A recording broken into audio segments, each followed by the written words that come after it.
Welcome to cross roots media. ఖమ్మంలో 12 ఏళ్ల బాలికపై జరిగిన లైంగిక దాడి నుండి తేరుకోకముందే మరో చిన్నారిపై అఘాయిత్యం కలకలం రేపుతుంది.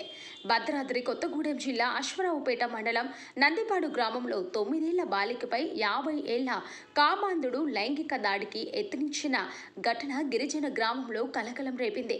వేసవి సెలవులకు ఆంధ్ర కుక్కనూరు ప్రాంతం నుంచి నందిపాడు బంధువుల ఇంటికి వచ్చిన 5వ తరగతి చదివే బాలిక మరో చిన్నారితో కలిసి కూల్ డ్రింక్ కొనుక్కోవడానికి గ్రామంలో ఓ దుకాణానికి వెళ్ళింది.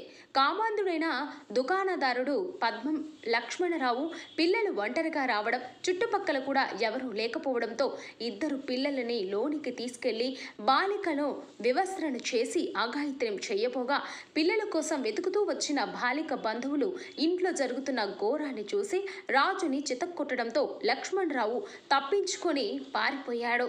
సమాచారం అందుకున్న పోలీసులు నిందితుడి కోసం వెతుకుతుండగా లక్ష్మణరావు నేరుగా పోలీస్ స్టేషన్కు చేరుకొని లొంగిపోయాడు. జరిగిన లైంగిక దాడిపై ఫిర్యాదు అందుకున్న పోలీసులు కేసు నమోదు చేసి బాలికను వైద్య పరీక్షలకు పంపించి విచారణ చేపట్టారు. చిన్నారుపై పైశాచికంగా ప్రవర్తించిన కామాంధుడికి కఠిన శిక్ష వేయాలని బాలిక కుటుంబ సభ్యులు, గ్రామస్తులు డిమాండ్ చేస్తున్నారు.